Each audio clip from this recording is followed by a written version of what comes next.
Welcome to gradient nomenclature of organic compound and isomerism എന്ന ചാപ്റ്ററിൽ നമ്മൾ ഇന്ന് പഠിക്കാൻ പോകുന്നത് ഏറ്റവും അവസാനം കിടക്കുന്ന ലെറ്റസ് അസസ് എന്ന് പറയുന്ന ഭാഗത്തുള്ള ചോദ്യങ്ങളും അതിൻ്റെ ഉത്തരവുമാണ്. അപ്പോൾ ഇത് പഠിക്കുന്നതിന് മുന്നേ നമുക്ക് ബേസിക്കലി ഈ നെയിമിംഗ് എന്ന് പറയുന്ന കാര്യങ്ങൾ ഏതൊക്കെയാണ്, അതായത് റൂൾസൊക്കെ ഒന്ന് അറിഞ്ഞിരിക്കണം.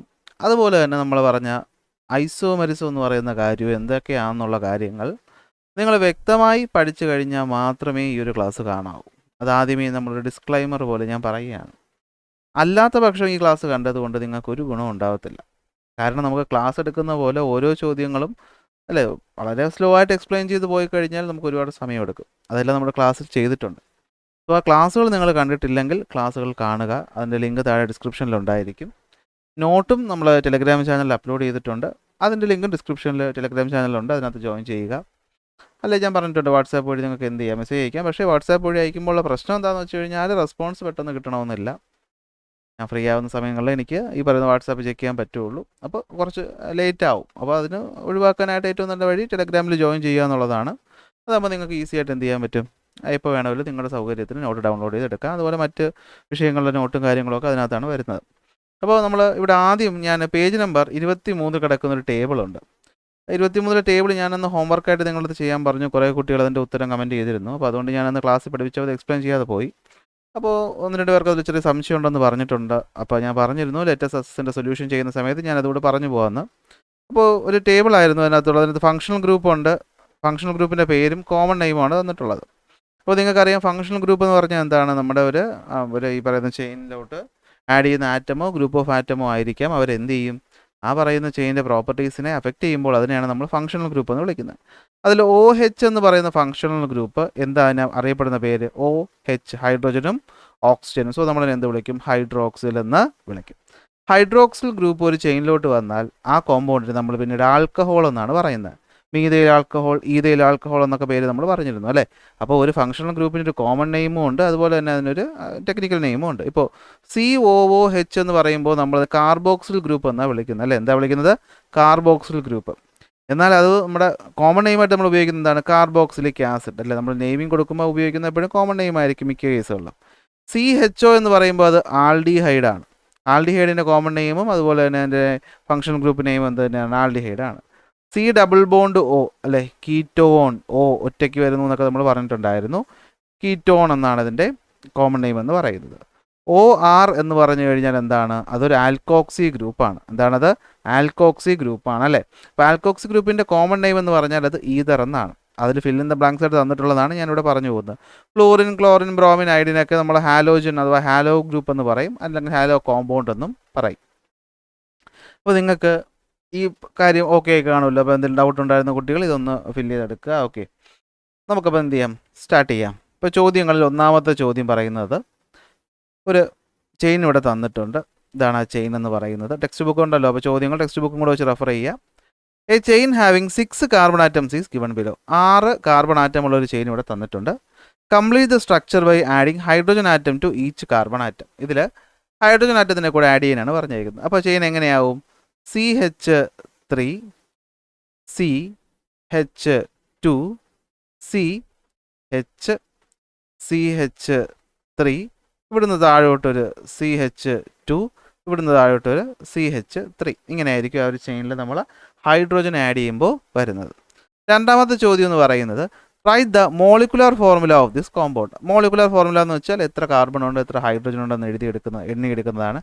ഹൈഡ്രോജൻ കാർബണിൻ്റെ എണ്ണം തന്നിട്ടുണ്ട്. അപ്പോൾ C6 കാണാൻ പറ്റുന്നുണ്ടല്ലോ അല്ലേ, C6. ഇനിയിപ്പോൾ ഇത് കാണാൻ ബുദ്ധിമുട്ടുണ്ടെങ്കിൽ ഇതിൻ്റെ PDF ഞാൻ ഗ്രൂപ്പിൽ കൊടുത്തേക്കാം. ഓക്കെ, C6 ഹൈഡ്രോജൻ എത്ര, 3 2 5 5 1 6 6 9 11 12 13 14 കറക്റ്റ്. C6H14 ആണ് ഇതിൻ്റെ മോളിക്കുലർ ഫോർമുല എന്ന് പറയുന്നത്. മോളിക്കുലർ ഫോർമുല എഴുതാമെന്ന് വെച്ചാൽ ഒന്നുമില്ല, കാർബണിൻ്റെ ഹൈഡ്രോജൻ്റെ എണ്ണം എടുത്ത് എഴുതുന്നതാണ് മോളിക്കുലർ ഫോർമുല എന്ന് പറയുന്നത്. How many carbon atom are there in the main chain of the compound. ഇതിലെ മെയിൻ ചെയിനിൽ എത്ര കാർബൺ ആറ്റം ഉണ്ടെന്നാണ് ചോദിച്ചേക്കുന്നത്. അവിടെയാണ് പ്രശ്നം വരുന്നത് അല്ലേ. ആരാ ഇതിനകത്തുള്ള മെയിൻ ചെയിൻ എന്ന് പറഞ്ഞു കഴിഞ്ഞാൽ നമുക്കറിയാം, നമ്മൾ ബ്രാഞ്ചഡ് കോമ്പൗണ്ടുകളുടെ നെയിമിങ്ങിൽ ഫസ്റ്റ് പഠിച്ച പോയിന്റ് തന്നെ ലോങ്ങസ്റ്റ് ചെയിൻ കണ്ടുപിടിക്കുക എന്നുള്ളതാണ്. അതായത് ഇവിടെ ലോങ്ങസ്റ്റ് ചെയിൻ എന്ന് പറയുന്നത് 1 2 3 4 എന്ന് ഇങ്ങനെ എടുക്കുമോ, അതോ 1 2 3 4 5 എന്നിങ്ങനെ എടുക്കുമോ. നമ്മുടെ നിയമം അനുസരിച്ച് എപ്പോഴും ലോങ്ങസ്റ്റ് ചെയിൻ കണ്ടുപിടിക്കുക. അങ്ങനെ പറയുമ്പോൾ 1, 2, 3, 4, 5 എന്ന് പറയുന്ന ഇതാണ് ഇവിടുത്തെ ലോങ്ങസ്റ്റ് ചെയിൻ എന്ന് പറയുന്നത്, അല്ലേ? ഇതാണ് ഇവിടുത്തെ ലോങ്ങസ്റ്റ് ചെയിൻ എന്ന് പറയുന്നത്. അപ്പോൾ how many carbon atom are there in the main chain of the compound എന്ന് ചോദിച്ചാൽ നമുക്ക് എത്ര പറയാം? 5 കാർബൺ ആറ്റം ഉണ്ടെന്ന് പറയാം. അങ്ങനെയാണെങ്കിൽ അതിൻ്റെ IUPAC നെയിം എന്തെന്നാണ് ചോദ്യം. 5 കാർബൺ ആറ്റം എന്ന് പറയുമ്പോൾ അവിടെ വരേണ്ട പേര് പെൻറ്റെയിൻ എന്നാണ്. അവിടെ നോക്കിക്കഴിഞ്ഞാൽ മൂന്നാമത്തെ കാർബൺ ആറ്റത്തിലാണ് എന്ത് വരുന്നത്? ഈ പറയുന്ന എന്ത് വരുന്നത്? നമ്മുടെ ബ്രാഞ്ച് വരുന്നത്, അല്ലേ? ബ്രാഞ്ച് വരുന്നത്. അതായത് ഇവിടെ നോക്കിക്കഴിഞ്ഞാൽ ഞാൻ നമ്പർ ഇട്ട് പോകുന്ന സമയത്ത് നമ്പർ നോക്കി എങ്ങനെ വരുന്ന നമ്പർ? 1 meth, eth, prop. ഇപ്പുറത്ത് നമ്പർ ഇടാൻ പറ്റുമോ നമുക്ക്? ഇല്ല, ഇപ്പുറത്ത് നമ്പർ ഇടാൻ പറ്റത്തില്ല. കാരണം ബ്രാഞ്ചിന് എപ്പോഴും ഷോർട്ടസ്റ്റ് നമ്പർ കിട്ടണം. ഇവിടുന്ന് വയ്ക്കുന്നവർക്ക് ബ്രാഞ്ച് ലോങ്ങസ്റ്റ് ചെയിൻ കിട്ടത്തില്ല. അതുകൊണ്ടാണ് 3, 4, 5. 5-ലപ്പോൾ മൂന്നാമത്തെ കാർബണിലാണ് ഒരു ബ്രാഞ്ച് വന്നിട്ടുള്ളത്. ഈ ബ്രാഞ്ചിനെ നമ്മൾ എന്താണ്? ആൽക്കോക്സി എന്ന് വിളിക്കും, അല്ലേ? അപ്പോൾ ഈ ബ്രാഞ്ച് നമ്മൾ എന്ത് വിളിക്കും? ആൽക്കൈൽ ഗ്രൂപ്പ് എന്ന് വിളിക്കും. അപ്പോൾ എന്ത് വിളിക്കും? ആൽക്കോക്സി അല്ല, മാറി പറഞ്ഞത് മീഥൈൽ എന്ന് വിളിക്കും, അല്ലേ? എന്ത് വിളിക്കും? മീഥൈൽ. അപ്പോൾ ഇങ്ങനെയുള്ള നെയിമിങ്ങിൽ ആദ്യം നമ്മൾ എന്ത് ചെയ്യും? Position number of the carbon containing the branch എഴുതും. അത് 3 ആണ്. ഒരു ഹൈഫൺ കൊടുക്കും. ബ്രാഞ്ചിൻ്റെ പേര് കൊടുക്കും. എന്താണ്? METHYL, മീഥൈൽ എന്ന് കൊടുക്കും. പിന്നീട് നമ്മൾ ആ പറയുന്ന ചെയിൻ്റെ പേര് കൊടുക്കും. എന്താണ് ചെയിൻ്റെ പേര്? പെൻറ്റെയിൻ എന്നാണ്. സോ 3 മീഥൈൽ പെൻറ്റെയിൻ ആണ് ഇവിടുത്തെ IUPAC നെയിം എന്ന് പറയുന്നത്. 3 മീഥൈൽ പെൻറ്റെയിൻ ആണ് IUPAC നെയിം. വളരെ സിമ്പിളായിട്ടുള്ളൊരു ചോദ്യം. രണ്ടാമത്തെ ചോദ്യത്തിനകത്ത് കുറേ കോമ്പൗണ്ടുകൾ വന്നിട്ടുണ്ട്. ആ കോമ്പൗണ്ടുകളുടെയൊക്കെ IUPAC നെയിം എഴുതാനാണ് ചോദിച്ചിട്ടുള്ളത്. നമുക്ക് ഓരോന്നായിട്ട് നോക്കാം. ഫസ്റ്റ് കോമ്പൗണ്ട് എന്ന് പറയുന്നത് താഴെ കിടക്കുന്നു. CH3, CH2, CH2, CH2, CH3. ഇവിടെ ഒരു CH3. ഫസ്റ്റ് പരിപാടി ലോങ്ങസ്റ്റ് ചെയിൻ കണ്ടുപിടിക്കുക എന്നുള്ളതാണ്. ഇവിടെ ലോങ്ങസ്റ്റ് ചെയിന് മാറ്റമൊന്നുമില്ല. ഈ താഴെ കാണുന്നത് തന്നെയാണ് ഇവിടുത്തെ ലോങ്ങസ്റ്റ് ചെയിൻ എന്ന് പറയുന്നത്. ആ സെറ്റാണ്. അതിനകത്ത് എത്രയുണ്ട്? 1, 2, 3, 4, 5, 6. 6 എണ്ണം ഉണ്ട്, അല്ലേ? എന്തുണ്ട്? 6 എണ്ണം ഉണ്ട്. പക്ഷെ നമ്മൾ ഇവിടുന്ന് നമ്പർ കൊടുക്കും. ഇവിടുന്ന് ഇങ്ങോട്ട് നമ്പർ കൊടുക്കുമോ? ഇവിടുന്ന് ഇങ്ങോട്ട് നമ്പർ കൊടുക്കുമോ? ബ്രാഞ്ചിന് എപ്പോഴും ഷോർട്ടസ്റ്റ് നമ്പർ കിട്ടണമെങ്കിൽ നമ്മൾ ഇപ്പോഴത്തെ കണ്ടീഷൻ നമ്മൾ നോക്കുകയാണെങ്കിൽ എവിടുന്ന് നമ്പർ കൊടുക്കണം? ഇവിടുന്ന് ഇങ്ങോട്ട് കൊടുക്കണം, അല്ലേ? 1, 2, 3, 4, 5, 6. 6 ആയതുകൊണ്ട് ഇവിടെ നമുക്ക് 3 ആണ് നമ്പർ കിട്ടുന്നത്. ഓക്കെ. അപ്പോൾ പേര് കൊടുക്കണം. പേരെന്ന് പറയുമ്പോൾ ആദ്യം പൊസിഷൻ നമ്പർ ആയിട്ടുള്ള 3 കൊടുക്കണം. 3 കൊടുത്തു. ഏത് ഗ്രൂപ്പ് അവിടെ ഇരിക്കുന്നത്? CH3 ആണ്. അത് മീഥൈലാണ്. അപ്പോൾ എന്താണ്? METHYL, methyl. എത്ര കാർബൺ ആറ്റമാണ് മെയിൻ ചെയിനിലുള്ളത്? 6. അപ്പോൾ പേര് കൊടുക്കുന്ന പേരെന്താണ്? ഹെക്സൈൻ. അപ്പോൾ ഒന്നാമത്തെ ആളുടെ പേര് 3 മീഥൈൽ ഹെക്സൈൻ. ഇതാ കിടക്കുന്നു. 3 മീഥൈൽ ഹെക്സൈൻ ആണ് പേര്. ശരി, രണ്ടാമത്തെ ആളിലോട്ട് നമുക്ക് വരാം. അവിടെ നമുക്ക് ആദ്യം ആ പറയുന്നത് തന്നിട്ടുള്ള ചെയിൻ നന്നായിട്ടൊന്ന് ഒബ്സർവ് ചെയ്യാം. CH3, CH2, CH2, CH, double bond CH, single bond CH3. അപ്പോൾ ഇതൊരു ആൽക്കെയിൻ അല്ല, ആൽക്കീനാണ്. ENE വരുന്നതാണ്. അപ്പോൾ നമുക്കറിയാം, അല്ലേ? അൺസാച്ചുറേറ്റഡ് കോമ്പൗണ്ടുകളുടെ നെയിമിംഗ് വരുമ്പോൾ നമ്മൾ ആദ്യം എന്ത് ചെയ്യണം? വേർഡ് റൂട്ട് എഴുതണം. അപ്പോൾ ഇവിടുത്തെ വേർഡ് റൂട്ട് എത്ര? 1, 2, 3, 4, 5, 6. അപ്പോൾ വേർഡ് റൂട്ട് എന്ന് പറയുന്നത് 6 എണ്ണം. അപ്പോൾ എന്താണ്? ഹെക്സ്. ഹെക്സിൽ എവിടെയാണ് ഡബിൾ ബോണ്ട് വന്നേക്കുന്നത്? ഇവിടെ നിന്നല്ലേ നമ്പർ കൊടുക്കേണ്ടത്? ആ റൂളൊക്കെ ഇനി വീണ്ടും പറഞ്ഞു തരുന്നുണ്ടല്ലോ, അല്ലേ? അപ്പോൾ രണ്ടാമത്തിലാണ് ഡബിൾ ബോണ്ട് വന്നിരിക്കുന്നത്. അപ്പോൾ Hex-2 ഡബിൾ ബോണ്ട് ഉള്ളതുകൊണ്ട് ENE. അപ്പോൾ പേരെന്ന് പറയുന്നത് എന്താണ്? Hex2ene എന്ന് വരും. അങ്ങനെയാണെങ്കിൽ മൂന്നാമത്തെ നെയിമിംഗ് നമുക്ക് പോകാം. മൂന്നാമത്തെ നെയിമിംഗ് വരുമ്പോഴും മാറ്റമൊന്നും വരുന്നില്ല. CH3 single bond CH2, single bond CH2, single bond C, triple bond C, single bond CH3. അപ്പോൾ ഏതാണ്? YNE, അല്ലേ? ആൽക്കൈൻ എന്നാണ് വരുന്നത്. അപ്പോൾ ഇവിടെയും നിയമത്തിന് മാറ്റമൊന്നുമില്ല. ആദ്യം വേർഡ് റൂട്ട് തന്നെ എടുക്കണം. വേർഡ് റൂട്ട് എന്ന് പറയുന്നത് 6 എണ്ണം ഉള്ളത് കൊണ്ട് ഇവിടെയും വേർഡ് റൂട്ട് എന്താണ്? ഹെക്സ് ആണ്. ഹൈഫൺ. ഇവിടെ ഡബിൾ ബോണ്ട് വന്നേക്കുന്നത്, ട്രിപ്പിൾ ബോണ്ട് വന്നേക്കുന്നത് രണ്ടാമത്തെ ആളിലാണ്. അപ്പോൾ 2 പിന്നെ എന്താണ്? YNE എന്ന് പേര് വരും. ഓക്കെ.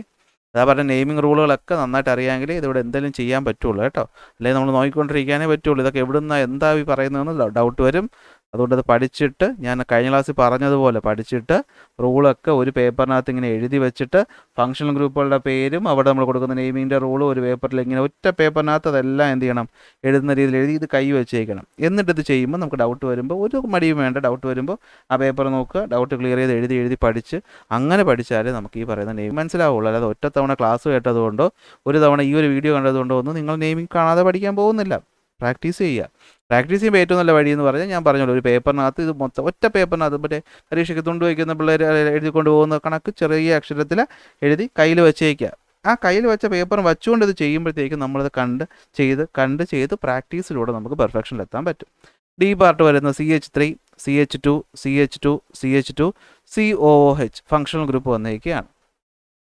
COOH എന്ന ഫങ്ഷണൽ ഗ്രൂപ്പ് വരുമ്പോഴത്തേക്കും നമുക്കറിയാം അല്ലേ, എന്താണ്, ആസിഡ് എന്ന പേരാണ് വരുന്നത് അല്ലേ, കാർബോക്സിലിക് ആസിഡ് എന്ന് പറയും. അപ്പോൾ നമ്മളിവിടെ എന്ത് ചെയ്യും, ഫസ്റ്റ് പരിപാടി എന്താണ്, ഈ പറയുന്ന കാർബണിൻ്റെ എണ്ണം എടുക്കുക എന്നുള്ളതാണ്. 1 2 3 4 5. അപ്പോൾ എന്താണ്, 5 എണ്ണമാണ് ഉള്ളത് അല്ലേ. അപ്പോൾ 5 എണ്ണം ഉള്ളപ്പോൾ എന്താണ് പേര് വരേണ്ടത്, പെൻറ്റെയിൻ എന്നാണ് പേര് വരേണ്ടത്. അപ്പോൾ നമുക്ക് നോക്കാം, ഈ പറഞ്ഞ COOH ആയതുകൊണ്ട് ഞാൻ പറഞ്ഞിട്ടുണ്ട്, അപ്പോൾ ഒന്നുകിൽ ആദ്യം അല്ലെങ്കിൽ അവസാനമേ വരത്തുള്ളൂ. ഇടയ്ക്ക് കയറി വരാൻ പറ്റൂ, ഇല്ല, കാരണം അവന് ഡബിൾ ബോണ്ട് ഫ്രീ ആയിട്ട് ഇല്ലാത്തത് കൊണ്ട്. ക്ലാസ് കണ്ടവന് ഓർമ്മയുണ്ടാവും. ഓക്കെ, COOHും CHOയുടെ ഗുണം ആദ്യം അവസാനം വരുള്ളൂ, അതുകൊണ്ട് പൊസിഷൻ നമ്പർ ഒന്നും എഴുതേണ്ട ആവശ്യം വരത്തില്ല. എന്ത് ചെയ്താൽ മതി, അവസാനത്തെ ഈ മാറ്റിയിട്ട് ഒരു ഓയിക് ആസിഡ് കൊടുത്താൽ മതി. അപ്പോൾ എന്താണ്, പെൻറ്റനോയിക് ആസിഡ്, പെൻറ്റനോയിക് ആസിഡ് എന്ന് വരും. എന്ത് വരും, പെൻറ്റനോയിക് ആസിഡ് എന്ന പേര് വരും. ഓക്കെ, ക്ലാസ്സിൽ ഞാൻ അന്ന് പറഞ്ഞിട്ടുണ്ടായിരുന്നു അത്. അടുത്ത ആൽഡിഹൈഡ് വന്നേക്കാണ് അല്ലേ, CH3 CH2 CH2 CHO. COOHനും CHOയ്ക്കും നമുക്ക് പൊസിഷൻ നമ്പർ പറയേണ്ട ആവശ്യം വരത്തില്ല അല്ലേ, ഇടയ്ക്ക് ആദ്യവും 2 3 ആ പൊസിഷൻ നമ്പർ പറയേണ്ട ആവശ്യമില്ല, കാരണം എപ്പോഴും ആദ്യം അവസാനമേ കാണത്തുള്ളൂ. അപ്പോൾ ഇവിടെയും കാർബൺ എണ്ണം എടുക്കുക, 1 2 3 4. അപ്പോൾ എന്താണ് പേര് വരേണ്ടത്, മെത്ത് എത്ത് പ്രൊപ്പ് ബ്യൂട്ടൈൻ എന്നാണ് വരേണ്ടത്. എന്ത് ചെയ്താൽ മതി, ഈയെ മാറ്റിയിട്ട് ആൽഡിഹൈഡാണ് അല്ലേ, അപ്പോൾ ആൾ എന്ന പേര് കൊടുക്കണം. അപ്പോൾ എന്ത് കൊടുക്കും, BUTANAL, ബ്യൂട്ടനാൾ എന്ന പേര് വരും. ഇതാ കണ്ടോ, ബ്യൂട്ടനാൾ എന്ന പേര് വന്നു. അടുത്ത ആൾ നോക്കാം, എഫിനകത്ത് CH3 CH2 CH2 COCH3. ഈ CO എന്ന് പറയുമ്പോൾ നിങ്ങളുടെ മനസ്സിൽ എപ്പോഴും വരേണ്ടത് എന്താണ്, C ഡബിൾ ബോണ്ട് O എന്നാണ്, C ഡബിൾ ബോണ്ട് O എന്നാണ് വരേണ്ടത്. അപ്പോൾ C ഡബിൾ ബോണ്ട് O വരുമ്പോഴത്തേക്കും നമുക്കറിയാം അല്ലേ, എന്താണ്, ഒറ്റയ്ക്ക് വന്നവനാണ് അല്ലേ, 1 എന്ന പേരാണ് നമ്മൾ കൊടുക്കേണ്ടത് അല്ലേ. ഞാൻ പറഞ്ഞു C ഡബിൾ ബോണ്ട് O4, ഒറ്റയ്ക്ക് വന്നവൻ 1, ഒറ്റയ്ക്ക് വന്നവൻ 1. അപ്പോൾ ഇവിടെ നമ്മൾ നമ്പറിങ്ങിന് ഇമ്പോർട്ടൻസ് ഉണ്ട്. ഈ പറയുന്ന ബ്രാഞ്ചിന് എപ്പോഴും ലോവസ്റ്റ് നമ്പർ വരണം. അപ്പോൾ ഇടത്തിൽ നിന്ന് നമ്പർ കൊടുക്കാം അല്ലേ, വലത്തിൽ നിന്ന് നമ്പർ കൊടുക്കാം, 1 2 3 4 5 അല്ലേ. അപ്പോൾ പേരെന്താണ്, പെൻറ്റെയിൻ എന്നാണ് വരേണ്ടത്. എന്താ വരേണ്ടത്, പെൻറ്റെയിൻ എന്നാണ് വരേണ്ടത്. പക്ഷേ നമുക്ക് എന്ത് ചെയ്യണം, പെൻറ്റൻ പൊസിഷൻ നമ്പർ എത്ര, രണ്ടാമത്തേലല്ലേ CO വന്നേക്കുന്നത്, അപ്പോൾ പെൻറ്റൻ 2 1 എന്ന് വരും പേരെന്ത് വരും, പെൻറ്റൻ 2 1 എന്ന് വരും പേര്. ഓക്കെ ആണല്ലോ. അടുത്ത് G ആണ് വന്നേക്കുന്നത്. G സിമ്പിളാണ് അല്ലേ, 1 2 3 4. അപ്പോൾ എന്താണ് പേര്, മെത്ത് എത്ത് പ്രൊപ്പ് ബ്യൂട്ടൈൻ എന്ന പേര് വരണം. ബ്യൂട്ടൈനിൽ നമ്മൾ നോക്കിക്കഴിഞ്ഞാൽ ഇവിടുന്ന് നമ്പർ കൊടുക്കുമ്പോൾ രണ്ടാമത്തെ കാർബണിൽ 2 ക്ലോറിനുകൾ വന്നിട്ടുണ്ട്. അപ്പോൾ പേരിൻ്റെ ആദ്യം പൊസിഷൻ നമ്പർ കൊടുക്കണം അല്ലേ, 2 പ്രാവശ്യം വന്നിട്ടുണ്ട്, 2 2 ക്ലോറിൻ എന്ന് വന്നതുകൊണ്ട് ക്ലോറോ കൊടുക്കണം. 2 ക്ലോറിൻ ആയതുകൊണ്ട് ഡൈക്ലോറോ എന്താണ്, ബ്യൂട്ടൈൻ. അപ്പോൾ 2 2 ഡൈക്ലോറോ ബ്യൂട്ടൈൻ, 2 2 ഡൈക്ലോറോ ബ്യൂട്ടൈൻ ആണ് ജിയുടെ പേരെന്ന് പറയുന്നത്. അടുത്ത H നോക്കാം. Hനകത്ത് എന്താ വന്നിരിക്കുന്നത്, Hനകത്ത് നമുക്ക് വന്നിരിക്കുന്നത് CH3 CH2O CH2 CH3. അപ്പോൾ O ആണ് വന്നിരിക്കുന്നത്. ഓയുടെ ഇടതുവശത്തും വലതുവശത്തും വന്നിട്ടുണ്ട് അല്ലേ. ആൽക്കോക്സി ആൽക്കെയിൻ എന്ന പേര് ഓർത്ത് വയ്ക്കാൻ ഞാൻ പറഞ്ഞു. അതിൽ ഏറ്റവും സ്മോളസ്റ്റ് എണ്ണം വരുന്നത് ആൽക്കോക്സി ആയിട്ടും ലോങ്ങസ്റ്റ് ചെയിൻ ആൽക്കെയിൻ ആയിട്ട് എഴുതണം. പക്ഷേ ഇവിടെ ഇവിടെയും സെയിം ആണ്. അപ്പോൾ എത്ത് അപ്പോൾ എത്തോക്സി ഈതെയിൻ, പേര് എത്തോക്സി ഈതെയിൻ കണ്ടല്ലോ. അപ്പോൾ ഇതും ക്ലാസ്സിൽ പഠിച്ചവന് ഇത് പറയുമ്പോൾ കിട്ടുള്ളൂ, അല്ലാത്തവൻ വിഷമിച്ചിട്ട് കാര്യമില്ല. പോയി ക്ലാസ് കാണ്, എന്നിട്ട് പഠിച്ചിട്ട് വാ. ലാസ്റ്റ് I ആണ് വന്നിരിക്കുന്നത്. നോക്കിയേ, CH3C double bond CH single bond CH3. ഇവിടെ പ്രശ്നം എന്ന് വെച്ച് കഴിഞ്ഞാൽ 2 കാര്യങ്ങൾ വന്നേക്കാണ്. അൺസാച്ചുറേറ്റഡ് ആയിട്ടുള്ളതിൽ എന്ത് വന്നേക്കാണ്, ഒരു ബോണ്ട് വന്നേക്കാണ്. അപ്പോൾ നമുക്കറിയാം അൺസാച്ചുറേറ്റഡ് വന്നാലും ബോണ്ട് വന്നാലും നമ്പറിങ് എപ്പോഴും ബ്രാഞ്ചിന് ലോവസ്റ്റ് ആയിട്ട് വരണം. അപ്പോൾ 1 2 3 4 മെത്ത് എത്ത് പ്രൊപ്പ് ബ്യൂട്ട് അല്ലേ. അപ്പോൾ ബ്യൂട്ട് അതിൽ രണ്ടാമത്തെ പൊസിഷനിലാണോ ഇവിടുത്തെ പൊസിഷനിലാണോ ആര് വന്നിരിക്കുന്നത്, രണ്ടാമത്തെ പൊസിഷനിലാണ് ആര് വന്നിരിക്കുന്നത്, ഡബിൾ ബോണ്ട് വന്നിരിക്കുന്നത്. അപ്പോൾ ബ്യൂട്ട് 2 ഈൻ എന്ന പേര് വരണം. അതാണ് നമ്മൾ പഠിച്ച നിയമം. പക്ഷേ ഇവിടെ എക്സ്ട്രാ എന്തുണ്ടായിരുന്നു, ഒരു മീഥൈൽ ഗ്രൂപ്പ് 2 വന്ന് ചേർന്നിട്ടുണ്ട്. അപ്പോൾ നമ്മൾ എന്തെടുക്കണം, 2-ൽ ഒരു മീഥൈൽ വന്നു, 2 മീഥൈൽ ബ്യൂട്ട് 2 ഈൻ എന്ന് വരും. അപ്പോൾ ഇതൊരു കൺഫ്യൂഷനാണ്, ഒന്നുകൂടെ ശ്രദ്ധിക്കണം. എന്താ ഇവിടെ പറഞ്ഞത്, ഇവിടെ നമുക്ക് നോർമൽ നിയമം എന്ന് വെച്ച് കഴിഞ്ഞാൽ നമുക്ക് സാധാ ഡബിൾ ബോണ്ട് വരുന്ന കേസാണ്. അപ്പോൾ നമ്മൾ ആ ഡബിൾ ബോണ്ടിന് ഇമ്പോർട്ടൻസ് കൊടുത്തിട്ട് അവന് ലോവസ്റ്റ് നമ്പർ വരുന്ന രീതിയിൽ അറേഞ്ച് ചെയ്യും. ഇവിടെ ആകെ 4 എണ്ണേ ഉള്ളൂ. അപ്പോൾ അവിടെ നിന്ന് ഇങ്ങോട്ട് എണ്ണിയാലും ഇവിടെ നിന്ന് ഇങ്ങോട്ട് എണ്ണിയാലും ഈ പറയുന്ന കാർബണിൽ ഡബിൾ ബോണ്ട് വരും. അപ്പോൾ ഞാൻ വലത്ത് നിന്ന് നമ്പർ കൊടുക്കുന്നു, 1 2 അപ്പോൾ 3 4. ഇതിൽ രണ്ടാമത്തെ കാർബണിൽ അല്ലേ CH3 single bond C double bond CH single bond CH3 ഇവിടെ ആണെങ്കിൽ ഒരു CH3 വന്നിട്ടുണ്ട് അല്ലേ. അപ്പോൾ നമ്മൾ പഠിച്ചതിനകത്ത് ഒന്നുകിൽ ഈ ബ്രാഞ്ച് വരുമായിരുന്നു, അല്ലെങ്കിൽ ഈ ഡബിൾ ബോണ്ട് വരുമായിരുന്നു. ഇവിടെ രണ്ടും കൂടെ ഒരുമിച്ച് വന്നേ ഉള്ളൂ. പാടൊന്നുമില്ല, നെയിമിങ് കൊടുക്കുക 1 2 3 4. തൽക്കാലം ഇവനില്ല എന്ന് നിങ്ങൾ ആലോചിക്കുക. അപ്പോൾ ഇവൻ്റെ പേരെന്തായിരിക്കും? മെത്ത് എത്ത് പ്രൊപ്പ് ബ്യൂട്ട് അല്ലേ. ബ്യൂട്ട് 2ൽ ഡബിൾ ബോണ്ട്, അപ്പം ബ്യൂട്ട് 2En എന്ന പേര് കൊടുക്കും. ഇവിടെ എന്ത് വന്നു? ഒരു ബ്രാഞ്ച് കൂടെ വന്നു. അപ്പോൾ രണ്ട് നിയമങ്ങൾ ഒരുമിച്ച് അങ്ങ് കൊടുക്കണം. രണ്ടാമത്തിനകത്താണ് ആര് വന്നത്? CH3 വന്നത്. അപ്പോൾ നമ്മൾ ആദ്യം പൊസിഷൻ നമ്പർ കൊടുക്കണം അല്ലേ. 2 എന്ന പൊസിഷനിൽ ആര് വന്നു? മീതയിൽ വന്നു. 2 മീതയിൽ വന്നു. പിന്നെയുള്ള ചെയിനിൽ വരുന്നത് ബ്യൂട്ടാണ്. അതിൽ രണ്ടാമത്തതിൽ ENE ഉണ്ട്. അപ്പോൾ 2 മീതയിൽ ബ്യൂട്ട് 2En, 2 മീതയിൽ ബ്യൂട്ട് 2En എന്ന് വരും. ലാസ്റ്റ് ചോദ്യം കുറച്ചുകൂടി ഇമ്പോർട്ടൻ്റ് ആണ്, ശ്രദ്ധിച്ച് കേൾക്കുക. CH3 triple bond C single bond CH single bond CH3 ഒരു ബ്രാഞ്ചും ഉണ്ട്. അപ്പോൾ ഞാൻ അതുകൂടി ഒന്ന് ഇപ്പുറത്തോട്ടൊന്ന് എഴുതിയിട്ട് പറയാം. അപ്പോൾ ഇവിടെയും നമുക്ക് നോക്കിക്കഴിഞ്ഞാൽ ട്രിപ്പിൾ ബോണ്ടും ബ്രാഞ്ചും വന്നേക്കാണ്. അപ്പോൾ നമുക്കൊരു കൺഫ്യൂഷൻ വരും അല്ലേ. അപ്പോൾ CH ഉണ്ട്, ട്രിപ്പിൾ ബോണ്ട് ഉണ്ട്, C ഉണ്ട്, സിംഗിൾ ബോണ്ട് ഉണ്ട്, CH ഉണ്ട്, സിംഗിൾ ബോണ്ട് CH3 ഉണ്ട്, ഇവിടെ ഒരു സിംഗിൾ ബോണ്ടിൽ ഒരു CH3 ഉണ്ട്. അപ്പോൾ ഇവനാണ് ലോങ്ങസ്റ്റ് ചെയിൻ എന്ന് പറയുന്നത്. ലോങ്ങസ്റ്റ് ചെയിനായി നമുക്കിവിടെ നമ്പറിങ്ങിലാണ് ഒരു ബുദ്ധിമുട്ട് വരുന്നത്. അപ്പോൾ ഇവിടെ ഒരു സംഭവം എന്താണെന്ന് വെച്ചാൽ ഞാൻ നമ്പർ കൊടുത്ത് 1 2 3 4 എന്ന് കൊടുത്താൽ ബ്രാഞ്ചിന് ലോവസ്റ്റ് നമ്പർ വരണമെന്നല്ലേ പഠിച്ചത്. അപ്പോൾ നിങ്ങൾ പറയും എന്താണ് ഇവിടുന്ന് 1 2 3 4 എന്ന് കൊടുക്കേണ്ടതെന്ന് ചോദിക്കും. അപ്പോൾ ഞാൻ പറയും ട്രിപ്പിൾ ബോണ്ട് അല്ലേ ഇവിടെ ഉള്ളത്, അപ്പോൾ ആ ബോണ്ടിന് എപ്പോഴും ലോവസ്റ്റ് നമ്പർ വരുന്ന രീതിയിലല്ലേ കൊടുക്കേണ്ടത്. അങ്ങനെയല്ല നമ്മൾ അവിടെ പഠിച്ചത്. അപ്പോൾ രണ്ട് നിയമം ഒരുമിച്ച് വന്നാൽ നമ്മൾ ആദ്യം ആർക്ക് ഇമ്പോർട്ടൻസ് കൊടുക്കണമെന്ന് ചോദിച്ചാൽ ട്രിപ്പിൾ ബോണ്ടും ബ്രാഞ്ചും വന്നാൽ ആദ്യം നമ്മൾ ട്രിപ്പിൾ ബോണ്ടിന് ഇമ്പോർട്ടൻസ് കൊടുക്കണം. ആർക്ക് ഇമ്പോർട്ടൻസ് കൊടുക്കണം? ട്രിപ്പിൾ ബോണ്ടിന് ഇമ്പോർട്ടൻസ് കൊടുക്കണം. അതാണ് ഞാനിവിടെ നിയമമായിട്ട് എഴുതിയിട്ടുള്ളത്. In an organic naming if the molecule has both A triple bond and A methyl group അല്ലേ. ഒരു ട്രിപ്പിൾ ബോണ്ടും ഒരു മീഥൈൽ ഗ്രൂപ്പും വന്നാൽ the triple bond should be assigned the lowest local. അതായത് ട്രിപ്പിൾ ബോണ്ടിന് ലോവസ്റ്റ് നമ്പർ വരുന്ന രീതിയിൽ വേണം നമ്മൾ കൊടുക്കാൻ. അതായത് നമ്മൾ ഇവിടുത്തെ കേസ് നമ്പർ കൊടുക്കേണ്ടത് എങ്ങനെ തന്നെയാണ് ഞാൻ ഈ കൊടുത്തേക്കുന്ന പോലെ 1 2 3 4 എന്നാണ്. തിരിച്ചു കൊടുത്ത് ഈ പറയുന്ന മീഥൈൽ ലോവസ്റ്റ് നമ്പർ ആക്കാൻ നോക്കണ്ട. രണ്ടും കൂടെ വരുന്ന കേസാണ് എങ്കിൽ എന്ത് ചെയ്യണം? നമ്മൾ ട്രിപ്പിൾ ബോണ്ടിനാണ് ഇമ്പോർട്ടൻസ് കൊടുക്കേണ്ടത്. അതാണ് പറയുന്നത്, അതാണ് നമ്മുടെ നിയമം എന്ന് പറയുന്നത്. ഓക്കെ, മൾട്ടിപ്പിൾ ബോണ്ട് വരുന്ന കേസിൽ നമ്മൾ എപ്പോഴും ട്രിപ്പിൾ ബോണ്ട് ഇമ്പോർട്ടൻസ് കൊടുക്കണം. അപ്പോൾ ഞാൻ ട്രിപ്പിൾ ബോണ്ട് ഇമ്പോർട്ടൻസ് കൊടുത്തു. അപ്പോൾ മെത്ത് എത്ത് പ്രൊപ്പ് ബ്യൂട്ട് എന്നാണ് പേര് വന്നേക്കുന്നത് അല്ല, മെത്ത് എത്ത് പ്രൊപ്പ് ബ്യൂട്ട്. അപ്പോൾ സാധാരണ ബ്രാഞ്ച് ഇല്ലായിരുന്നെങ്കിൽ ഇതിൻ്റെ പേരെന്ത് വന്നേനെ? ബ്യൂട്ട് 1 YNE എന്ന് വന്നേനെ. അപ്പോൾ അതങ്ങ് എഴുതുക. പിന്നെ ബ്രാഞ്ചിനെ പറ്റി നോക്കിയാൽ ബ്രാഞ്ച് കിടക്കുന്ന 3ലാണ്. ഏത് ബ്രാഞ്ച്? മീഥൈൽ. അപ്പോൾ എന്താണ്? 3 മീഥൈൽ ബ്യൂട്ട് 1En. അപ്പോൾ നമുക്ക് ഈ ഒരു സംഭവം നമ്മൾ ടെക്സ്റ്റ് ബുക്കിൽ അധികം ചെയ്ത് പ്രാക്ടീസ് ചെയ്തിട്ടില്ലെങ്കിലും ചെയ്യാൻ ബുദ്ധിമുട്ടൊന്നുമില്ല.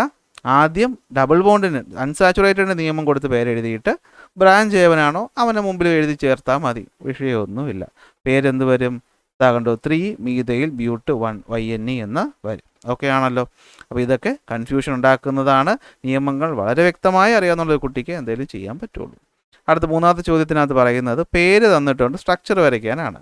ഒന്നാമത്തെ പേര് 233 ട്രൈമീഥൈൽ ഹെക്സൈൻ. 233 trimethyl hexyne. അപ്പോൾ നമുക്ക് ആദ്യം ഹെക്സൈൻ വരയ്ക്കണം അല്ലേ. Meth eth prop but pent HECS. ഹെക്സിൽ 2ൽ ഒരു മീഥൈൽ, അപ്പോൾ ഒരു CH3. 3ൽ 2 മീഥൈൽ, മുകളിലും താഴെയും CH3. ഇതാണ് 233 ട്രൈമീഥൈൽ ഹെക്സൈൻ. കാരണം എന്താണ്? 1 2 3 4 5 6. 2 എന്ന പൊസിഷനിൽ മീഥൈൻ, 3ൽ 2 മീഥൈൻ, അപ്പോൾ 2 3 3 1 2 3 ട്രൈമീഥൈൽ ഹെക്സൈൻ. കണ്ടോ, ഇവിടെ അതിൻ്റെ പേര് ഞാൻ ഇവിടെ സ്ട്രക്ചർ കൊടുത്തിട്ടുണ്ട്. ഇവിടെ കുറച്ച് ചെറുതായിപ്പോയി, അത് പിന്നെ അലൈൻമെൻറ്റ് വ്യത്യാസം വന്നതുകൊണ്ട് ആണെന്ന് വിശ്വസിക്കുന്നു. നോക്കട്ടെ, അലൈൻമെൻറ്റ് മാറ്റാൻ പറ്റുമോ ഞാൻ ഒന്ന് നോക്കട്ടെ. അലൈൻമെൻറ്റ് മാറ്റി കഴിഞ്ഞാലും വലിയ വ്യത്യാസമൊന്നും ഉണ്ടാവുമെന്ന് തോന്നുന്നില്ല. എന്നാലും ഇവിടെ ഉണ്ട്, ഞാൻ പടവും കൊടുത്തിട്ടുണ്ട്. നിങ്ങൾ ഇതങ്ങ് വരച്ചെടുത്താൽ മതി, ഇവിടെ നമുക്ക് സാധനം കിട്ടിക്കോളും. ഓക്കെ, 233 ട്രൈമീഥൈൽ ഹെക്സൈൻ ആണ് എന്ത് ഇവിടുത്തെ പേരെന്ന് പറയുന്നത്. ബി വരയ്ക്കാൻ ചോദിച്ചിരിക്കുന്നത് എത്തോക്സി ബ്യൂട്ടൈൻ വരയ്ക്കാനാണ് ചോദിച്ചിരിക്കുന്നത്. എന്തുവാണ്? എത്തോക്സി ബ്യൂട്ടൈൻ. ഓക്കെ, അപ്പം നമുക്കറിയാം എത്തോക്സി ബ്യൂട്ടേൻ എന്ന് പറയുമ്പോൾ എന്തുവാണ്, ഇടതുവശത്തും വലതുവശത്തും ഉണ്ട്, 2 ചെയിനുണ്ട്, നടുക്ക് ഓയാണ് വരുന്നത് അല്ലേ. അതൊക്കെ ഓർമ്മയുണ്ടാവുമല്ലോ, ഈ പേര് കേൾക്കുമ്പോൾ അത്രയൊക്കെ ഓർമ്മ വരണം കേട്ടാ. ഓയുണ്ട്, അതിൻ്റെ അപ്പുറത്തും ഇപ്പുറത്തും 2 ആൾക്കാരുണ്ട്. അതിൽ ചെറിയ ആളെന്ന് പറയുന്നത് ഈഥെയിനാണ്. അപ്പോൾ CH3 CH2, അപ്പോൾ ഈഥെയിൻ എതോക്സി ആയി. ഇപ്പുറത്തെ വരുന്ന ബ്യൂട്ടാണ്, മെത്ത് എത്ത് പ്രൊപ്പ് ബ്യൂട്ട്, 4 എഴുതി ചേർത്തോളൂല്ലോ. ഇതാ കിടക്കുന്ന സ്ട്രക്ചർ കണ്ടോ. ഓക്സിജൻ്റെ വലതുവശത്ത് ചെറിയ ഈഥെയിനും ഇടതുവശത്ത് വലിയ ബ്യൂട്ടൈനും, അതാണ് എത്തോക്സി ബ്യൂട്ടൈൻ. കണ്ടല്ലോ. ശരി, മൂന്നാമത്തെ ചോദ്യം. ബ്യൂട്ട് 2 വരയ്ക്കാനാണ് ചോദിച്ചു. ബ്യൂട്ടൻ 2 മെത്ത് എത്ത് പ്രൊപ്പ് ബ്യൂട്ട്. അപ്പം മെത്ത് എത്ത് പ്രൊപ്പ് ബ്യൂട്ട് 1 ആണ്, ഒറ്റയ്ക്ക് വന്നേക്കുന്നവനാണ് അല്ലേ. അത് രണ്ടാമത്തേലാണ് ആര് വന്നേക്കുന്നത്, ഒറ്റയ്ക്ക് വന്നേക്കുന്ന ഡബിൾ ബോണ്ടോ വന്നേക്കുന്നത്. ബാക്കി വരച്ച് ചേർത്ത് കഴിഞ്ഞാൽ നമുക്കിവിടെ കിട്ടും. കിടപ്പുണ്ട് കണ്ടോ. CH3 CO CH2 CH3 കണ്ടോ. ഞാൻ ഇപ്പുറത്ത് ഞാൻ വരച്ചേക്കുന്നതിന് തിരിച്ചാണ് എഴുതിയേക്കുന്നതേ ഉള്ളൂ ഇവിടെ കണ്ടോ. CH3 CO CH2 CH3 കണ്ടോ. അത് ഇവിടെ നിന്ന് തിരിച്ചാണ് ഇത് എഴുതിയേക്കുന്നത്, അത്രയേ ഉള്ളൂ. ഓക്കെ അല്ലേ. ഒക്കെ നിങ്ങൾ എഴുതിക്കോളുമല്ലോ അല്ലേ. ശരി. D പെൻറ്റ് 1 YNE. പെൻറ്റ് 1 YNE പെൻറ്റ് ആകുമ്പോൾ meth eth prop but പെൻറ്റ്. Pen 1 എന്തുണ്ട്, ട്രിപ്പിൾ ബോണ്ട് ഉണ്ട്. 1 എന്തുണ്ട്, ട്രിപ്പിൾ ബോണ്ട് ഉണ്ട്. ഇതാ കിടക്കുന്നു കണ്ടോ. CH ഫസ്റ്റ് തന്നെ triple bond, CH2 CH2 CH3 കണ്ടല്ലോ. ഇതാണ് ചെയിൻ എന്ന് പറയുന്നത്. വരയ്ക്കാൻ അറിയാമല്ലോ. Next hex 2 ol. Hexan 2 ol. Hexan 2 ol. Ol എന്ന് പറയുമ്പോൾ ഹൈഡ്രോക്സിൽ വരും അല്ലേ. ഹെക്സ് ആണ്. അപ്പോൾ meth eth prop but pent HECS. ഹെക്സിൽ രണ്ടാമത്തേലാണ് എന്ത് വന്നിരിക്കുന്നത്, ഓൾ വന്നിരിക്കുന്നത്. അതായത് രണ്ടാമത്തതിൽ എന്ത് വന്നിട്ടുണ്ട്, ഒരു OH വന്ന് ചേർന്നിട്ടുണ്ട്. ബാക്കി ഹൈഡ്രജൻ നിങ്ങൾ എഴുതി ചേർത്ത് കഴിഞ്ഞാൽ കിട്ടും. ഇതാ ഇവിടെ കിടപ്പുണ്ട് CH3 CHOH. ഇതാ കിടപ്പുണ്ട് കണ്ടോ. രണ്ടാമത്തതിൽ കിടപ്പുണ്ട് CH3 CH2 CH2 CH3. Okay. ഇങ്ങനെ ചെയിൻ വരും. ചെയിനിലെ ബാക്കി നിങ്ങൾക്ക് എഴുതി ചേർക്കാൻ അറിയാമെന്ന് വിശ്വസിക്കുന്നു. അതാണ് ഞാൻ വീണ്ടും പറയുന്നത്. ക്ലാസ് കണ്ട് പഠിച്ചിട്ടേ വരാവുള്ളൂ. ഇവിടെ ഞാൻ ഓരോ ചോദ്യത്തിൻ്റെയും റൂൾ മൊത്തം പറയാൻ നിന്നാൽ തീരത്തില്ല. കണ്ടോ, ഓരോന്നിലും എത്ര നെയിമിങ് വെച്ച് പറയാനുള്ളത്, വീഡിയോയുടെ ലെങ്ത് ഭയങ്കരമായിട്ട് കൂടിപ്പോവും. എഫിനകത്ത് എന്താണ്, 3 ബ്രോമോ ഹെപ്റ്റൈൻ. 3 bromo heptyne. അപ്പോൾ അത് ഹെപ്റ്റൈൻ വരയ്ക്കണം. Meth eth prop but pent hex hept. 7 അല്ലേ. അതിൽ മൂന്നാമത്തേൽ ആര് വന്നിട്ടുണ്ട്, മൂന്നാമത്തേൽ ബ്രോമിൻ വന്നിട്ടുണ്ട്. മൂന്നാമത്തേൽ ഒരു ബ്രോമിൻ കയറി വന്നിട്ടുണ്ട്. താഴെ കിടക്കുന്നുണ്ട് CH3 CH2. മൂന്നാമത്തേൽ ബ്രോമിൻ. ബാക്കി ഇവിടെ താഴെ കിടക്കുകയാണെന്നേ ഉള്ളൂ. ഓക്കെ. അപ്പോൾ ഇതാണ് സ്ട്രക്ചർ എന്ന് പറയുന്നത്. ലാസ്റ്റ് പെൻറ്റനാൾ വരയ്ക്കാനാണ് പറഞ്ഞേക്കുന്നത്. എന്താ വരയ്ക്കാൻ ചോദിച്ചു, പെൻറ്റനാൾ. Meth eth prop but പെൻറ്റ്. പെൻറ്റിനകത്ത് എന്തായിരിക്കും, CHO ആയിരിക്കും അല്ലേ. കാരണം ആളെന്ന് പറയുന്നത് എപ്പോഴും ആൽഡിഹൈഡ് അവസാനമേ കാണത്തുള്ളൂ അല്ലേ. അവൻ്റെ സിയും കൂടി ചേർത്ത് എഴുതുമ്പോൾ 1 2 3 4 5 CH3 CH2 CH2 CH2 CHO എന്ന് വരും. ഇതൊക്കെ നമ്മൾ എക്സാമ്പിളായിട്ട് നമ്മൾ ആൽഡിഹൈഡ് പഠിച്ചപ്പോൾ തന്നെ വന്ന കാര്യങ്ങളാണ് വീണ്ടും ചോദിച്ചേക്കുന്നത്. ക്ലാസ്സിൽ നമ്മൾ ഇതിൻ്റെയൊക്കെ സ്ട്രക്ചർ വ്യക്തമായിട്ട് പഠിപ്പിച്ചിട്ട് പോയിട്ടുള്ളതാണ് അല്ലേ. പഠിപ്പിച്ചിട്ടുണ്ട്. പഠിച്ചായിരുന്നോ? പഠിച്ചു കാണത്തില്ല. അടുത്ത question. The structural formula and IUPAC name of certain compounds are given. Identify the wrong ones and correct them. ഇതിൽ ചിലത് തെറ്റാണ്, അത് കറക്റ്റ് ചെയ്യാൻ ചോദിച്ചേക്കുന്നത്. ഇവിടെ നമുക്ക് നോക്കാം. CH3 CH2 CH2 CH3. ഇവിടെ ഒരു ഡബിൾ ബോണ്ട് വന്നിട്ടുണ്ട് അല്ലേ. ഡബിൾ ബോണ്ട് അല്ല, 2 കിടപ്പുണ്ട്. പേര് വന്നേക്കുന്നത് 2 ഈഥൈൽ പെൻറ്റൈൻ എന്നാണ്. 2 ഈഥൈൽ പെൻറ്റൈൻ എന്നാണ്. ആദ്യ നോട്ടത്തിൽ 2 ഈഥൈൽ പെൻറ്റൈൻ എന്ന് തന്നെ നമുക്ക് തോന്നും. കാരണം എന്താ, നമ്മൾ എണ്ണം എടുക്കുകയാണ് അല്ലേ. 1 ഇവിടെ നമുക്ക് എല്ലാ നിയമവും അറിയാം. ഇടത്തിൽ നിന്ന് ഒരു പേരെ കൊടുത്ത് 1 2 3 4 5. ആഹാ, പെൻറ്റൈൻ തന്നെ. പെൻറ്റൈൻ ഇതാ കിടക്കുന്നു, ഈഥൈൽ ഗ്രൂപ്പ്. ഓക്കെ, ഇങ്ങനെ തോന്നും. പക്ഷേ നമ്മുടെ ഫസ്റ്റ് നിയമം അനുസരിച്ച് നമ്മൾ ലോങ്ങസ്റ്റ് ചെയിൻ കണ്ടുപിടിച്ചിട്ടേ പരിപാടി തുടങ്ങാവുള്ളൂ. ലോങ്ങസ്റ്റ് ചെയിൻ എന്ന് പറയുമ്പോൾ അത് 1 2 3 4 5 6 എന്നാണ്. ഇത് ഇങ്ങനെയാണ് ലോങ്ങസ്റ്റ് ചെയിൻ പോകുന്നത്. അതല്ലേ നിയമം. അപ്പോൾ അങ്ങനെ നിയമം വരുന്ന കേസിൽ ഇവൻ്റെ പേര് എന്ത് വരണം, ഇവൻ്റെ കറക്റ്റ് പേര് വരേണ്ടത് എന്താണ്, ഇവൻ്റെ കറക്റ്റ് പേര് ഓക്കെ ഇവിടെ നിന്ന് നമ്പർ കൊടുക്കുക. 1 2 3. മൂന്നാമത്തതിലൊരു methane, 3 methyl. 1 2 3 4 5 6 hexane. 3 methyl hexane എന്നാണ് കറക്റ്റ് പേര് വരേണ്ടത്. സോ ഒന്നാമത്തിൻ്റെ പേര് തെറ്റാണ്, കറക്റ്റ് പേര് വരേണ്ടത് 3 മീഥൈൽ ഹെക്സൈൻ എന്നാണ്. രണ്ടാമത്തെ നോക്കാം. Meth eth prop C double bond പോയത് ഇവിടെ വന്നിട്ടുണ്ട്. ഇവിടെ ഒരു CH3 വന്നിട്ടുണ്ട്. അപ്പോൾ 1 2 രണ്ടാമത്തെ പൊസിഷനിലാണ് 1 വന്നേക്കുന്നത്. പെൻറ്റൻ 2 1 കറക്റ്റാണ്. ശരി. മൂന്നാമത്തെ നോക്കാം. CH3 CH2 CH2. ഇത് ട്രിപ്പിൾ ബോണ്ട് വന്നേക്കാണ് CH3 അല്ലേ. അപ്പോൾ പേര് വന്നേക്കുന്നത് എന്തുവാണ്, മെത്ത് 10 1 2 3 4 5 6 ഹെക്സ് ആണ് വരേണ്ടത്. ഓക്കെ, അപ്പോൾ ഹെക്സിൽ 2 സെക്കൻഡ് പൊസിഷനിലാണ് ട്രിപ്പിൾ ബോണ്ട് വന്നേക്കുന്നത്. ഇതിൽ ഹെക്സ് 3YNE എന്നാണ് കിടക്കുന്നത്. പക്ഷേ നമുക്കറിയാം വലത്തിൽ നിന്ന് ഇങ്ങോട്ട് നമ്മൾ നമ്പർ കൊടുക്കുന്ന സമയത്ത് എന്താ പറ്റുന്നത്, ഇവിടെ നമ്മൾ നമ്പർ കൊടുക്കുന്ന സമയത്ത് 1 2 3 എന്നാണ് പോകുന്നത്. അപ്പോൾ രണ്ടാമത്തെ ട്രിപ്പിൾ ബോണ്ട് കിടക്കുന്നത്. അപ്പോൾ ഹെക്സ് 3ക്ക് വേണ്ടല്ലോ, ഹെക്സ് 2YNE പോലെ. അപ്പോൾ ഹെക്സ് 2YNE ആയിരുന്നു ഇവൻ്റെ കറക്റ്റ് പേരായിട്ട് വരേണ്ടത്. ലാസ്റ്റ് സിമ്പിളാണ്. CH3 CH2 CH. ഇവിടെ ഒരു ക്ലോറിൻ കിടപ്പുണ്ട്, ഇവിടെ ഒരു ക്ലോറിൻ കിടപ്പുണ്ട്, ഇവിടെ CH3 ഉണ്ട്. അപ്പോൾ പേരെന്താ വരേണ്ടത്, ഇവിടെ നിന്ന് നമ്പർ കൊടുക്കുക 1 2 3. 2ലും 3ലും ക്ലോറിനുണ്ട്, അപ്പോൾ 2ഉം 3യും ഉണ്ട്.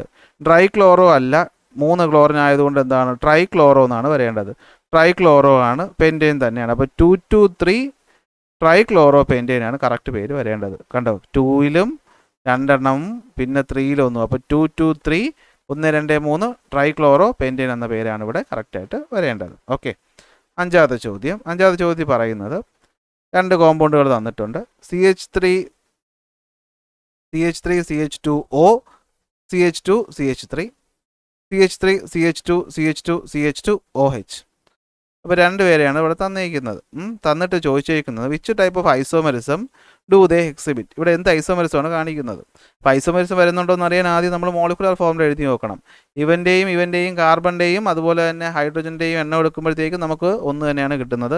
ഓക്സിജൻ്റെ എണ്ണം എടുക്കുമ്പോഴും ഒന്നാണ് കിട്ടുന്നത്. പക്ഷേ വ്യത്യാസം എന്താണ്, ഇവിടെ ആണെങ്കിൽ ഉള്ള ഫങ്ഷണൽ ഗ്രൂപ്പ് അല്ല, ഇവിടെ ഉള്ള ഫങ്ഷണൽ ഗ്രൂപ്പ്. അപ്പോൾ എന്ത് ഐസോമെറിസമാണ്, അത് ഫങ്ഷണൽ ഗ്രൂപ്പ് ഐസോമെറിസമാണ് അല്ലേ. ഒരേ മോളിക്കുലർ ഫോമിലുള്ള 2 കോമ്പൗണ്ടുകളിലെ ഫങ്ഷണൽ ഗ്രൂപ്പ് മാത്രം മാറി വന്നാൽ അത് functional isomerism. Write the structural formula of the metamer of the compound 1. ഇവൻ്റെ മെറ്റാമർ എഴുതാൻ ചോദിച്ചേക്കുകയാണ്. നമുക്കറിയാം അല്ലേ, ഈ പറയുന്ന O എന്ന് പറയുന്നവൻ്റെ ഇടത്തും വലത്തും വരുന്ന ആൾക്കാരുടെ എണ്ണത്തിൽ വ്യത്യാസം വരുമ്പോഴാണ് അത് നമ്മൾ മെറ്റാമറിസം എന്ന് പറയുന്നത് അല്ലേ. അപ്പോൾ ഇവിടെ നോക്കിക്കഴിഞ്ഞാൽ ഇവിടെയും ഈതർ എത്തോക്സി ഈതേൻ എന്നാണ് പേര് വരേണ്ടത്. ഈ ഒരു ഓക്സിജൻ ഇങ്ങോട്ട് മാറ്റിയെടുക്കാൻ നമുക്ക് ഇതാകണ്ടോ CH3. ഇവിടെ നമ്മൾ എന്ത് കൊടുത്തു, O കൊടുത്തു, എന്നിട്ട് എന്ത് കൊടുത്തു CH2 CH3. കണ്ടോ, ഇവിടെ ഉണ്ട് O മൂന്നാമതായിരുന്നു, ഇവിടെ ഉള്ള O രണ്ടാമതായി, ഒരു പൊസിഷൻ ഇങ്ങോട്ട് ചാടി. അപ്പോൾ അതെന്താണ്, ഒരു മെറ്റാമറാണ് അല്ലേ. അപ്പോൾ ഇതാണ് മെറ്റാമറിസം എന്ന് പറയുന്നത്. മെറ്റാമറിസം അറിഞ്ഞൂടെങ്കിൽ മെറ്റയും ഇല്ല മെറിസവും ഇല്ല.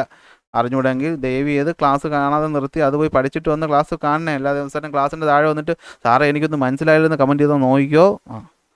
സത്യസന്ധമായിട്ട് ആലോചിക്കുക, ഞാനിത് പഠിച്ചു, ഞാൻ എഴുതി പഠിച്ചു, ഇതുവരെ തന്ന എക്സാമ്പിളുകൾ എല്ലാത്തിൻ്റെയും പേര് കൊടുക്കാൻ എനിക്ക് അറിയാമെങ്കിൽ മാത്രമേ ഈ ക്ലാസ് കണ്ടാൽ മനസ്സിലാവുള്ളൂ. കാരണം ഞാനിത് കുറച്ച് സ്പീഡിലാണ് പറഞ്ഞു പോകുന്നത്. കാരണം ഒന്നേന്ന് നമ്മൾ എക്സ്പ്ലെയിൻ ചെയ്യേണ്ട കാര്യമില്ല. പഠിച്ച കുട്ടിക്ക് മനസ്സിലാവേണ്ട കാര്യം ഇവിടെ പറയുന്നുണ്ട്. പഠിക്കാത്ത കുട്ടി ആദ്യം പോയി പഠിച്ചിട്ട് വരിക. ഓക്കെ, ലെങ്ത് കൂട്ടി നിങ്ങളുടെ ഡേറ്റ വെറുതെ കളയണോ. ശരി, structural formula of the 2 compound are given below. 2 കോമ്പൗണ്ടുകളുടെ സ്ട്രക്ചറൽ ഫോർമുല വന്നിട്ടുണ്ട്. ആൽഡിഹൈഡ് ആണ്, ഇവിടെ ആണെങ്കിലോ ഇവിടെയാണെങ്കിൽ C ഡബിൾ ബോണ്ട് OU ആണ് വന്നേക്കുന്നത്. IUPAC name of the first compound എന്താണെന്ന് ചോദിച്ചേക്കുന്നത്. 1 2 3 4 5 പെൻറ്റ് അല്ലേ. അപ്പോൾ പെൻറ്റനാളാണ് IUPAC നെയിം, മാറ്റമൊന്നുമില്ല. These 2 compound are isomers. Why? 2 പേരുടെയും മോളിക്കുലർ ഫോർമുല എടുത്ത് എണ്ണി നോക്കിയാൽ മതി. 2 പേരുടെയും മോളിക്കുലർ ഫോർമുല എന്ന് പറയുന്നത് C5H10O ആണ്. സോ നമുക്ക് 2 പേർക്ക് എന്തെന്ന് പറയാം, ഐസോമറുകളാണെന്ന് പറയാം. ഇനി എന്താണ് which type of isomerism do they exhibit. ഇവർ എന്ത് ടൈപ്പ് ഐസോമെറിസമാണ് കാണിക്കുന്നത്, ഇവർ കാണിക്കുന്നത് ഫങ്ഷണൽ ഗ്രൂപ്പ് ഐസോമെറിസം ആണ്. കാരണം ഒന്നാമത്തെ ആൽഡിഹൈഡ് CHO, മറ്റിടത്താണെങ്കിൽ ആരാണ് C ഡബിൾ ബോണ്ട് OU ആണ് വന്നേക്കുന്നത്, കീറ്റോണുമാണ് വന്നേക്കുന്നത്. അപ്പോൾ അതാണ് വ്യത്യാസം. Write the structural formula of the position isomer of the second compound. Second കോമ്പൗണ്ടിൻ്റെ ഒരു പൊസിഷൻ ഐസോമർ എഴുതാണ് ചോദിച്ചേക്കുന്നത്. എടാ പൊസിഷൻ ഐസോമറിസം എന്ന് വെച്ചാൽ എന്താ, ഇവനെ ഞാൻ ഒന്ന് എഴുതുകയാണ്. CH3 CH2 C double bond O CH2. ഇതാണ് അവൻ്റെ സ്ട്രക്ചർ. പൊസിഷൻ ഐസോമർ എന്ന് വെച്ച് കഴിഞ്ഞാൽ ഇത് ഇപ്പുറത്തോട്ടൊന്ന് ചാടണം, അത്രയേ ഉള്ളൂ. എഴുതുമ്പോൾ എങ്ങനെ എഴുതും, CH3 ഫങ്ഷണൽ ഗ്രൂപ്പിൽ ഇരിക്കുന്ന പൊസിഷൻ മാറുന്നു എന്നാണ് അർത്ഥം. CH2 CH3 ഇവിടെ ഡബിൾ ബോണ്ട് O വരും. അപ്പോൾ ഇവിടെ മൂന്നാമത് കിടന്ന ഡബിൾ ബോണ്ട് O വന്നത് ഞാൻ രണ്ടാമതാക്കി. സോ എന്താണ്, കീറ്റോണിൻ്റെ പൊസിഷൻ മാറി. സോ കിട്ടിയത് എന്താണ്, ഫങ്ഷണൽ ഗ്രൂപ്പ് ഐസോമർസ്. അതാ കണ്ടോ, C ഡബിൾ ബോണ്ട് നമ്മൾ രണ്ടാമതോട്ട് മാറ്റി കഴിഞ്ഞാൽ നമുക്ക് ഉത്തരം കിട്ടും. എപ്പോഴും ശ്രദ്ധിക്കുക, ഇവിടെ ഈ CO എന്ന് എഴുതുമ്പോൾ നിങ്ങളുടെ മനസ്സിൽ C ഡബിൾ ബോണ്ട് O എന്ന് തന്നെ വരണം, അല്ലെങ്കിൽ ഇത് പെട്ടെന്ന് കൺഫ്യൂഷൻ ഉണ്ടാവാൻ സാധ്യതയുണ്ട്. ലാസ്റ്റ് ചോദ്യം, examine the compound given below and identify the isomeric pair. What type of isomerism is shown by each pair. ഇതിനകത്ത് കുറച്ച് ഐസോമെറിക് പെയറുകൾ തന്നിട്ടുണ്ട്, അത് കണ്ടെത്തുക എന്നുള്ളതാണ് നമ്മുടെ ജോലി. ഫസ്റ്റ് എന്ന് പറയുന്നത് നോക്കിയേ, മെതോക്സി പ്രൊപ്പൈൻ. എന്താണ് മെതോക്സി പ്രൊപ്പൈൻ? അതുപോലെ നമ്മുടെ എതോക്സി ഈതേൻ. മെതോക്സി പ്രൊപ്പൈനും എതോക്സി ഈതേനും എന്തുവാടേ, ഓയുടെ ഇവിടെ CH3, ഇവിടെ എന്താണ് മെത്ത് എത്ത് പ്രൊപ്പ്. ഇവിടെ ആണെങ്കിലോ എത്തോക്സി CCOCC. കണ്ടോ, ഓയുടെ ഇവിടെ മെയ്തൈൻ വന്നു, ഇവിടെ പ്രൊപ്പൈൻ വന്നു, മെത്തോക്സി പ്രൊപ്പൈൻ. ഇവിടെ എത്തോക്സി വന്നു, ഇവിടെ എത്തോക്സി വന്നു, എത്തോക്സി പ്രൊപ്പൈൻ. അപ്പുറത്തും ഇപ്പുറത്തും വ്യത്യാസം വരും. ഇതിനെ വിളിക്കുന്ന പേരെന്താണ്? ഇപ്പോൾ പറഞ്ഞു തന്നു. എന്താണ്? ഓയുടെ അപ്പുറം ബോണ്ട് വ്യത്യാസം വരുമ്പോൾ അതിനെ വിളിക്കുന്ന പേരാണ് മെറ്റാമെരിസം. എന്തുവാണ്? Metamerism. Both are ethers but with different alkyl group on the ether side of the oxygen. So this is called metamerism. അടുത്ത് പ്രൊപ്പൻ 1 ഓളും പ്രൊപ്പൻ 2 ഓളും. പ്രൊപ്പൻ 1 ഓളും പ്രൊപ്പൻ 2 ഓളും എന്താണ്? ഓൾ എന്ന് പറയുന്ന OHൻ്റെ പൊസിഷൻ ഇവിടെ ഒന്നാമത്തേലാണ്, ഇവിടെ രണ്ടാമത്തേലാണ്. പൊസിഷൻ ചേഞ്ച് ചെയ്തു. സോ എന്ത്? പൊസിഷൻ ഐസോമെറിസം കാണിക്കുന്നു. പ്രൊപ്പൻ 1 ഓളും പ്രൊപ്പൻ 2 ഓളിനകത്തും സെയിം ഫംഗ്ഷണൽ ഗ്രൂപ്പ്, പക്ഷേ OHൻ്റെ പൊസിഷൻ എന്താണ്? ഡിഫറൻറ്റ് പൊസിഷൻസിലാണ് അല്ലേ? ഫംഗ്ഷണൽ ഗ്രൂപ്പിൻ്റെ പൊസിഷൻ വ്യത്യസ്തമായതുകൊണ്ട് അതിനെ പൊസിഷൻ ഐസോമെറിസം എന്ന് വിളിക്കുന്നു. അടുത്ത് ഇനി ആരൊക്കെയുള്ളൂ? 2,3 ഡൈമീഥൈൽ ബ്യൂട്ടൈനും ഹെക്സൈനും എന്തുവാണ്? ചെയിൻ ഐസോമെറിസം ആണ് അല്ലേ? Okay. Meth eth prop butyl 2ലും 3ലും ഓരോ കാർബൺ വന്നു. ഇതൊരു ചെയിൻ. ഇനി ഹെക്സൈൻ വരുമ്പോഴോ meth eth prop but pent HECS. രണ്ടിടത്തും കാർബണിൻ്റെ എണ്ണം സെയിം തന്നെയാണ് അല്ലേ? 1 2 3 4 5 6. ഇവിടെയും 1 2 3 4 5 6. കാർബൺ ചെയിനിൽ മാത്രം വ്യത്യാസം വന്നു. ഇങ്ങനത്തെ ഒരു കാർബൺ ചെയിൻ, ഇവിടെ ഒറ്റ വരെ കാർബൺ ചെയിൻ. സോ എന്താണത്? ചെയിൻ ഐസോമെറിസം അല്ലേ? ഇതുമാണ് ചെയിൻ ഐസോമെറിസം. 2,3 ഡൈമീഥൈൽ ഹെക്സൈനും ഹെക്സൈനകത്തും സെയിം മോളിക്കുലർ ഫോമുലയാണ്, but they are alkenes, but one is a straight chain and the other is branched. So ചെയിനിലുണ്ടാകുന്ന വ്യത്യാസം, so they are called chain isomerism. ഇത് പറയുന്നതോടുകൂടി ഇതിപ്പോൾ ഞാൻ ഈ പറയുന്ന കാര്യങ്ങൾ തലയിൽ കയറുന്നൊരു കുട്ടി ഈ ചാപ്റ്റർ പഠിച്ചെന്നും ഇപ്പോൾ ഇത് പറഞ്ഞപ്പോൾ തലയിൽ നിന്ന് പുക പോയവൻ ഈ ചാപ്റ്റർ വ്യക്തമായി പഠിച്ചിട്ടില്ല എന്നും അർത്ഥമാകുന്നു. അപ്പോൾ വ്യക്തമായി പഠിക്കാത്തവൻ ഒന്നുകൂടെ ക്ലാസ്സുകൾ കണ്ട് നോട്ട് എടുത്ത് വെച്ച് ഞാൻ പറഞ്ഞ പോലെ ഒരു പേജിനകത്ത് എന്ത് ചെയ്യണം? ഈ പറഞ്ഞ എല്ലാ നെയിമിംഗ് ഫോർമുലയും അതിൻ്റെ റൂളും എഴുതി വെച്ചിട്ട് ആ റൂള് കയ്യിൽ പിടിച്ചുകൊണ്ട് ഓരോന്നായിട്ട് ടെക്സ്റ്റ് ബുക്ക് തന്നിട്ടുള്ള അത്രയും എക്സാമ്പിൾസും ഓരോന്നായിട്ട് എടുത്ത് എഴുതി ഇപ്പോൾ പഠിച്ച് സെറ്റാക്കിയാൽ വെക്കേഷനാണ്, സ്കൂൾ തുറന്നിട്ട് പോലുമില്ല, ഈ ചാപ്റ്റർ നിങ്ങൾക്ക് സെറ്റാണ്. ഇത് സെറ്റായി കഴിഞ്ഞാൽ തന്നെ ഫസ്റ്റ് ചാപ്റ്റർ തുടക്കമേ അടിപൊളിയായി കഴിഞ്ഞാൽ പിന്നീട് അങ്ങോട്ടുള്ളതെല്ലാം ഈസി ആയിരിക്കും. അപ്പോൾ ഇത്രയേ ഉള്ളൂ. ഇനി കൂടുതൽ ഉപദേശമൊന്നും തരാനില്ല. ഫസ്റ്റ് ചാപ്റ്ററുമായി ബന്ധപ്പെട്ട എല്ലാ കാര്യങ്ങളും നമ്മളിവിടെ കംപ്ലീറ്റ് ചെയ്തു. അടുത്ത സെക്കൻഡ് ചാപ്റ്ററുമായിട്ട് വരാം. സോ ക്ലാസ്സുകൾ ഇഷ്ടപ്പെട്ടാൽ ലൈക്ക് ചെയ്യുക, ഷെയർ ചെയ്യുക, സബ്സ്ക്രൈബ് ചെയ്യുക. അടുത്ത ക്ലാസ്സിൽ അടുത്ത ടോപ്പിക്കുമായിട്ട് കാണാം.